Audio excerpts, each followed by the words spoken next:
नमस्कार सर्वांना, मी संकेत खडसे आपलं सखा यूट्यूब चॅनलवर स्वागत करते आणि आजच्या व्हिडिओची सुरुवात करते। तर पहिला प्रश्न होणार, भारतातील दुर्गेश अरण्य प्राणी उद्यानाचे अद्वितीय प्रमाणपत्र काय असेल? तर याचं उत्तर होणार शाश्वत पायाभूत सुविधांसाठी IGBC प्रमाणित प्राणी संग्रहालय। पुढील प्रश्न, दुर्गेश अरण्य प्राणी संग्रहालयात किती एन्क्लोजर असतील? तर याचं उत्तर होणार 34। पुढील प्रश्न, दुर्गेश अरण्य प्राणी उद्यानाचा भाग म्हणून कोणत्या प्रजातीचा उल्लेख नाही? तर याचं उत्तर होणार ध्रुवीय अस्वल। पुढील प्रश्न, दुर्गेश अरण्य प्राणी उद्यानासाठी एकूण बजेट किती आहे? तर याचं उत्तर होणार 619 कोटी। पुढील प्रश्न, दुर्गेश अरण्य प्राणी उद्यानाचा मुख्य उद्देश कोणता आहे? तर याचं उत्तर होणार पर्यटनाला चालना द्या आणि नोकऱ्या निर्माण करा। पुढील प्रश्न, कांगरे या टायफूनने कोठे भूकंप केला? तर याचं उत्तर होणार तैवानचा पूर्व किनारा।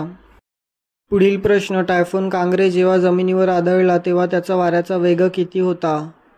तर याचं उत्तर होणार 200 किमी ताशी।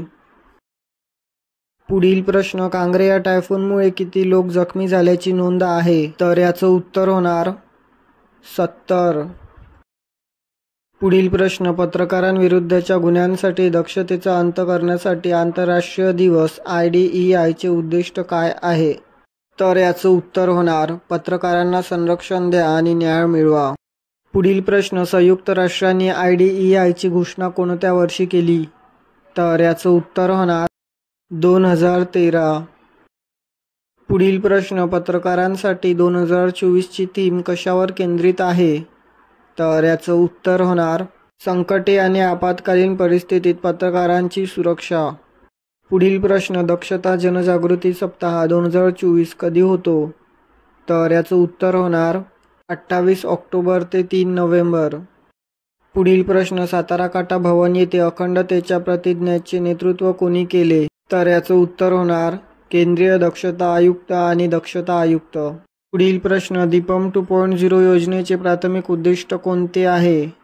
तर याचं उत्तर होणार मोफत गॅस सिलेंडर पुरवणे। पुढील प्रश्न, अलीकडे कोणत्या वन्यजीव अभयारण्यात एक प्रौढ वाघीण आणि 3 शावक दिसले? तर याचं उत्तर होणार महादेई वन्यजीव अभयारण्य। पुढील प्रश्न, महादेई वन्यजीव अभयारण्य त्याच्या भौगोलिक स्थानाबाबत काय उल्लेखनीय आहे? तर याचं उत्तर होणार हे अनेक राज्यांमधील वाघांच्या अधिवासांना जोडते। पुढील प्रश्न, दक्षता जनजागृतीच्या संदर्भात 16 ऑगस्ट ते 15 नोव्हेंबर 2024 या कालावधीत राबवण्यात येणाऱ्या मोहिमेचे उद्दिष्ट काय आहे? तर याचं उत्तर होणार प्रणालीगत सुधारणांद्वारे जबाबदारी वाढवणे। पुढील प्रश्न, पत्रकारांच्या संदर्भात झोन्स ऑफ सायलेन्स या शब्दाचा संदर्भ काय आहे? तर याचं उत्तर होणार हिंसाचार आणि प्रतिबंधित प्रवेशात समोर जाणारे उच्च जोखीम असलेले क्षेत्र। पुढील प्रश्न, वाघ संवर्धनासाठी महादेई वन्यजीव अभयारण्य महत्त्वाचे का आहे? तर याचं उत्तर होणार हे विविध राखीव क्षेत्रांमध्ये वाघांच्या अधिवासांना जोडते। पुढील प्रश्न, राष्ट्राच्या समृद्धीसाठी अखंडतेची संस्कृती ही थीम काय हायलाईट करते? तर याचं उत्तर होणार सचोटी आणि जबाबदारीवर भर। तर भेटूया पुढील व्हिडिओमध्ये। धन्यवाद।